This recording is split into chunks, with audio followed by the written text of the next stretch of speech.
have good people on the case. I trust due process with Instagram. I'm actually quite understanding of their position. I do understand.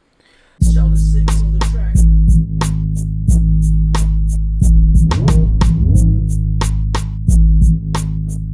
yeah, this is something else as well, a little bit off topic, but the reason why I haven't made a video on Andrew Tate is because I don't see the point. Like I said before, it's a bit strange when people dedicate their YouTube channels to just bashing someone, just hating someone, just trying to gain views off of talking shit about someone. I find that to be a little bit awkward. Like if you don't particularly like an individual, you don't have to dedicate that much time to proving your point. I think your point should be proven in about a couple of minutes, maybe max.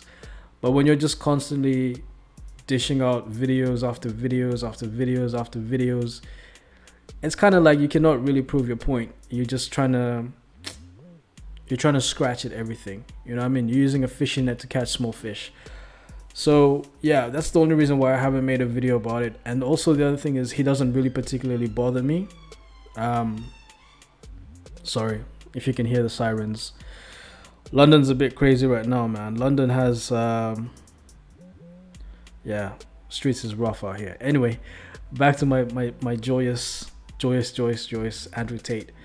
I don't really particularly feel any kind of way when he says things because I know people like him.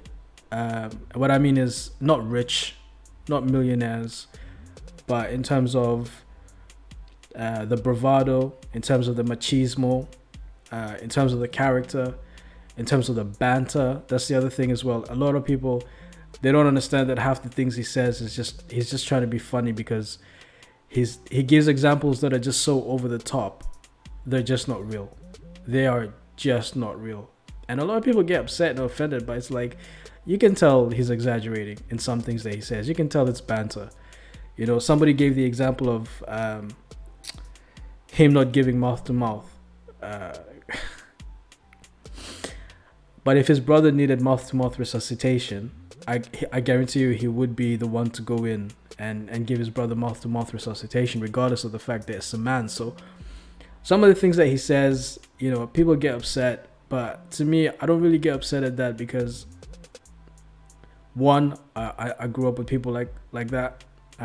Again, not millionaires, but people that talk in that way, people that put their energy into the universe in that way. Even when they're broke, they still talk like that. You know what I mean? They still have that confidence. They still have that machismo about them. They still have that energy about them. So to me, you know, somebody saying, yo, I'll jump in the bush, right? Like, you remember that movie Anaconda with a big snake? Some people are probably too young, they don't remember that. But I remember one guy one time saying, yo, if I was in that movie Anaconda, man, I'd kill that snake. I'd kill that snake in the first couple of minutes, bro.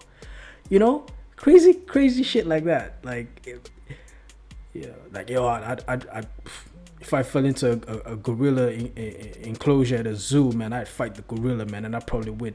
Crazy stuff like that. You know, it's not true. It's probably not real. Gorilla will probably snatch you in half. Anaconda will probably choke you out in a couple of seconds. But it's said with a little bit of sort, you know, like a dash of bravado, you know, and so people don't like that, and that's one of the reasons why people don't like him, because when he talks, he says things in that manner, and it triggers people. To me personally, I don't care, because I guess, like I said, I know people like him. I've grown up around people like him. Even when we were playing football, we'd have people like him. You know, we had people thinking they were better coaches than Arsene Wenger. Like, I don't know. I'm trying to think of a scenario where Andrew Tate would trigger me, and it's just impossible, man. It's just impossible. There's nothing that Andrew Tate can say that can trigger me, and so I don't feel like I need to dedicate a whole channel. There are people that have back-to-back episodes on YouTube about Andrew, and I'm just like, yo, if you hate the guy that much, why do you constantly keep uploading videos about him? That's a bit crazy to me, man. That's a whole lot of crazy to me. So Yeah, he's been banned from Instagram because of the community guidelines. We know how Instagram do when it comes to community guidelines, and then all the other social media as well. So yeah, um, but yeah, it's just interesting to see. It's interesting to see because a lot of times a lot of people use a lot of words that one they don't understand and two they don't really know how to apply. So yeah, that's a bit crazy. I think True Geordie said that he has problems with his mom. He doesn't love his mom.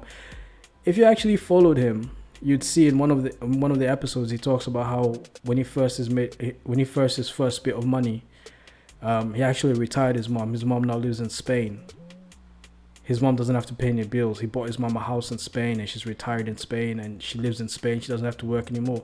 I think his mom used to be like a carer or a nurse or something like that. A carer, a nurse, or a cleaner or something like that. And he retired her. So for True Geordie to come out and say, oh, he doesn't love his mom, blah, blah, blah. I get that he's also saying it to be brash, but it's one of those things, man. Like, I don't get triggered by this. But yeah, shouts out to everyone that's celebrating him being off social media. Good for you guys, man. I don't care if he is. I don't care if he's not. To me, we move. But yeah, it's a bit weird to see that when you don't like someone, you're constantly just pumping out content about them, just pumping it out. It's weird, man. It's like not liking a particular type of food, but still eating that food over and over again. It's strange. Anyway.